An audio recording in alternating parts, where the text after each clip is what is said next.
අද 2026 අවුරුද්දේ අප්‍රේල් මාසයේ මුල් සතියේ මට මතක් වෙන්නේ අවුරුදු 55කට විතර පෙර 1971 අප්‍රේල් මාසයේ මුල් සතිය අපි ගත කරමු හැටි. මම අනුරාධපුර මධ්‍ය මහාවිද්‍යාලයේ උසස් පෙළ පන්තියේ ශිෂ්‍යයෙක්. නමුත් අපට බොහෝ කාර්ය බහුල දවස් ටිකක් තමයි මේ අප්‍රේල් මාසයේ මුල වුණේ 1971. ඒ අධ්‍යාපන කටයුතු නිසා නොවේ අපට සිද්ධ වුණා මේ රාජ්‍ය බලය ලබා ගැනීම සඳහා කෙරෙන විප්ලවයට දායක වෙන්නට. ඒ සඳහා හුදු දායකත්වයක් පමණක් නොවේ. ඒ සඳහා බලය ලබා ගැනීම සඳහා ආයුධ රැස් කරන්නට සිද්ධ වුණා. බෝම්බ හදන්නට සිද්ධ වුණා. අපි 71 අප්‍රේල් මාසයේ මුල් සතිය ගත කරේ ඒ කටයුතු සඳහා. මට මතකයි නන්දන මාරසිංහ, ඒ වගේම සෝමපාල ගරුසිංහ, හිම්බන්න සහෝදරයෝ කලගෙඩි හීන් විදිහට ප්‍රසිද්ධ වුණේ විල්පත්තුව කැලේ පළමු වරට කලගෙඩි වලට බිම්බෝම්බ සකස් කිරීමේ විශේෂඥ හිම්බන්න සහෝදරයා. පසු කලෙක අනුරාධපුර මධ්‍ය මහාවිද්‍යාලයේ විදුහල්පති වෙච්ච විපුලසේන රාජපක්ෂ. පසු කලෙක මට මතකයි විශ්වවිද්‍යාල ප්‍රතිපාදන කොමිෂන් සභාවේ සභාපති වෙච්ච ගාමිණී සමරනායකත් බොහෝ අවස්ථාවල මේ සාකච්ඡාවලට සහභාගී වුණා.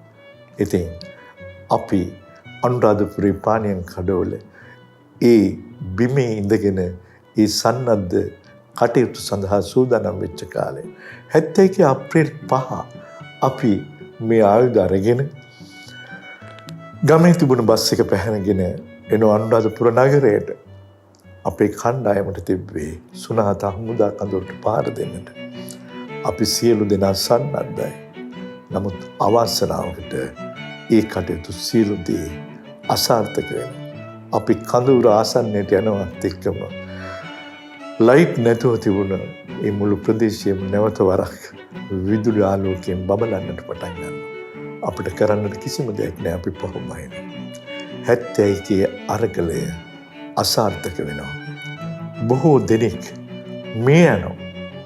බොහෝ දෙනෙක් සිරගත වෙනවා.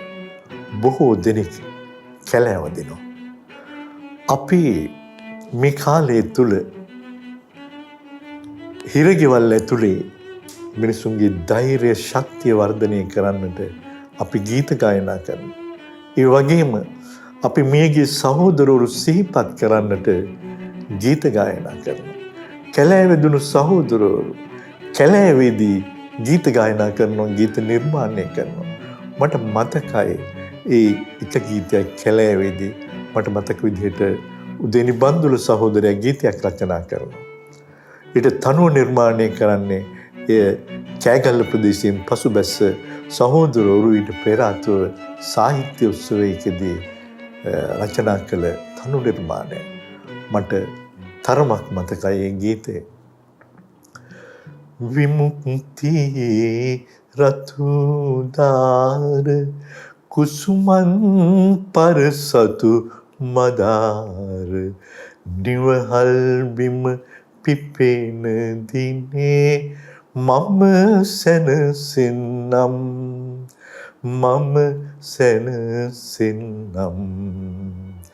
මියගියපු සහෝදරවරුන්ගේ අවසාන සුසුම් රැල්ලේ ඒ බලාපොරොත්තුවේ අභිලාෂය තිබුණා.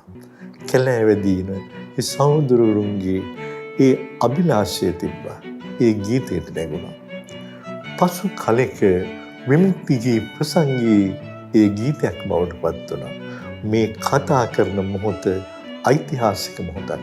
අවුරුදු 55කට පස්සේ ජනතා විමුක්ති පෙරමුණේ නායකත්වයෙන් ගොඩනැගුණු විමුක්තිගේ ප්‍රසංගය පිළිබඳව සාහිත්‍ය කෘතියක් එළිදැක්වෙනවා. ලයනල් බෝපගේ සහෝදරයා තවත් සහෝදරුන් විශාල පිරිසකගේ දායකත්වය අරගෙන ඒ පොත සමාජගත කරන්නට දරන උත්සාහය. අපට මතකයි පොළොන්නරුව කඳවුරේ වන්නපත ජාතකය ඇසුරින් නාට්‍යයක් නිර්මාණය කරනවා. ඊතන ගහක් දැකලා ඉවරලා ඒ දුෂ්කර කාන්තාරයේ අතරමං වෙච්ච මිනිස්සු දිය සොයාගෙන කනිනවා, කැනීම් කරනවා. එහිදී මිය යනවා. 71 අරගලේ සහෝදරවරු මිය යනවා වගේම. එතෙන්දී මට මතකයි ගායනා කරනවා. ඔහු වැද වැටුනේ අප දිවි රැකුමට, ඒ ඉරණම මට හමුවේ යම් විට, අලුත් දෙයක් නොව එය පරපුර වෙත, අලුත් කතාවකි අපේ ඉතිහාසෙට, අලුත් කතාවකි අපේ ඉතිහාසෙට. ඉතින් විමුක්ති ගීවල බීජය හටගන්නේ හිරගෙවල් ඇතුලේ මහා ඝන කැලෑවල් වල. මට මතක් වෙනවා 1978 අවුරුද්ද. අනුරාධපුරේ ඉඳලා මමත් ධනසේන කඹුරුගම සහෝදරයාත් නන්දන මාරසිංහත් බස් එක්ක නැගලා කොළඹ යනවා. මගේ අතේ සිතාරයක් තියෙනවා. ධනසේන කඹුරුගමගේ අතේ ඩොන්කියක් තියෙනවා. නන්දන මාරසිංහගේ තබ්ලා. අපි යන්නේ විමුක්ති ගී ප්‍රසංගයේ පුහුණු වීම සඳහා. අපි මරදාන ප්‍රදේශයේ මට මතකයි කුඩා ප්‍රජා ශාලාවක දවස් කිහිපයක්ම දුෂ්කර ජීවිතයක් ගත කරමින් ඒ පුහුණු වීම කටයුතු වල නිරත වෙනවා. ලයනල් බෝපගේ සහෝදරයා, ඒ වගේම සෝමවංශ අමරසිංහ, සුනිලා අබේශේකර, නන්දන මාරසිංහ ඇතුළු මේ සියලු දෙනා එක්ව අප ගීත පුහුණු වෙනවා. ඇන්තනි සහෝදරයා අපට සියලු ආහාර කෑම බීම සියලු දේ ලබා දෙනවා. ඔහු ඒ වෙනුවෙන් කැප වෙනවා. මේ කැපවීම වල ප්‍රතිඵලයක් විදියට ඒ පුහුණුව වීම වලින් පසුව අපේ 78 ජූලි 26 වෙනිදා මට මතක විදියට නවනගර ශාලාවේ පළවෙනි විමුක්ති ගී ප්‍රසංගය ආරම්භ කරමු. විමුක්ති ගී ප්‍රසංගයේ තුල ප්‍රවීණ ගායිකාව හිටියේ නැහැ. ඔවුන් සියලු දෙනා ආධුනික ගායිකාවෝ. ඒ වගේම ඒ පදමාලාවල අන්තර්ගතය ඒවා ඇත්තටම ජනතා විමුක්ති පෙරමුණේ දේශපාලන දර්ශනය මත ගොඩනැගුණු පදමාලා. විප්ලවයේ පිළිබඳව ඇති නොසින්දෙන බලාපොරොත්තුව ඒ ගීතවලට ඇතුළත් වුණා. ඒ වගේම අලුත් යහපත් ලෝකයක් පිළිබඳව බලාපොරොත්තුව, ඒ බලාපොරොත්තුවෙන් වැඩ කරන මිනිසුන්ට ශක්තිය, ධෛර්යය දෙන්නට ලියවුණ ගීත, ඒ වගේම කැලෑවේ ගායනා කළ ගීත, හිරගෙවල් ඇතුළේ ගායනා කළ ගීත ඊට ඇතුළත් වුණා. ඉතින් ඒ විමුක්ති ගී ප්‍රසංගය පිළිබඳව තමයි බෝපගේ සහෝදරයා මෙම පොත ලියන්නේ.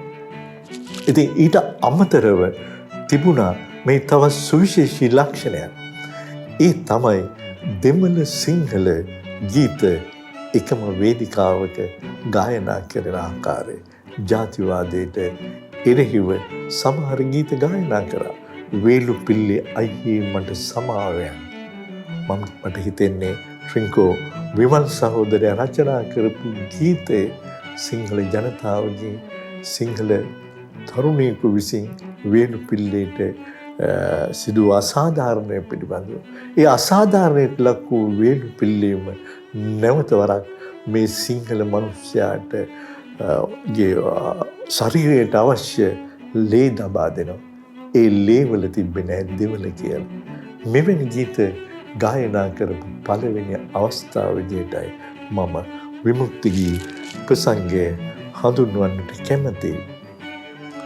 ඒ වගේම මට හිතෙනවා මේ ගීත ප්‍රසංගයේ විමුක්ති ගී ප්‍රසංගයේ විමුක්ති ගී ගීතමාලාව විමුක්ති ගී අන්තර්ගතය බලපෑවා එදා හිටපු ගායිකාවන්ට. නන්දා මාලිනියට බලපෑවා, ගුණදාස කපුගේට බලපෑවා. මම හිතන්නේ සත්‍ය ගීතේ පවන ගොඩ නැගෙන්නට ඒ ගීත බලපෑවා. සුනිල් ආරියරත්නයන් වැනි ගීත රචකයින්ට, ලෝෂන් බුලත්සිංහල වැනි ගීත රචකයින්ටත් ඒ ගීත සාහිත්‍ය බලපාන්නට ඇතැයි මට හිතෙනවා. පවන ප්‍රසංගයට සේම ගුණදාස කපුගේගේ කම්පන ප්‍රසංගයටත්, කාලේ රාවේ ප්‍රසංගයටත් මේ විමුක්තිගී ආభాෂය ලැබූ බව මම දන්නවා. කම්පන ප්‍රසංගයට සම්බන්ධ වෙච්ච පුද්ගලයෙක් විදිහට මිනිසුන් පීඩාවට පත් කරන ශේස්ත්‍රයන්හි නිර්මාණය වූ ගීත අපි කම්පන ප්‍රසංගයේ ගායනා කළා. ඒ වගේම මට මතකයි ජාතිවාදයට විරුද්ධව අප විසින් නිර්මාණය කළ සාදු ජනරාව ප්‍රසංගයට බරපතල ලෙස විමුක්ති ගී ප්‍රසංගයේ ආభాෂය අපි ලැබුවා. ඒ අතරතුර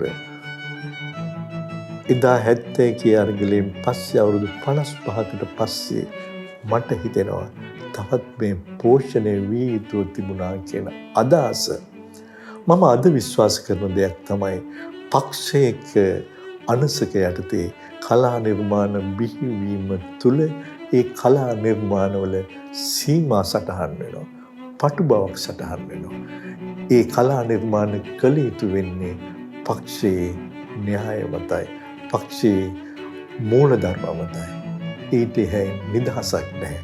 ඒ කලා නිර්මාණය මට හිතෙනවා සාර්ථක වෙන්නට කලාකරුවාට නිදහස ලැබිය යුතුයි. ඉතින් මේ ආభాෂයම තමයි ලැබුවේ මට හිතෙන්නේ ගෝඨාගූ හෝම් අරගල භූමිය තුල මිනිසුන් තරුණයන් විමුක්තිගී ප්‍රසංගය ආభాෂය ලබා ගනිමින් සාහිත්‍ය කලාව මේ මර්ධනයට එරෙහිව පොලිසිය හමුදාවේ තුවක්කු ඉස්සරහා ගීත ගායනා කරමින් අවිහිංසාවාදී ලෙස ඒ අරගලේ ශක්තිමත් කරන්නට හොඳායක් කරගත්තා. ඉතින් මේ මොහොතේදී විමුක්තිගී පොතක් විදිහට එළි දැක්වීම අනාගත පරම්පරාවට මේ ඉතිහාසය කියා දීමට අත්ලක් සපයනවා.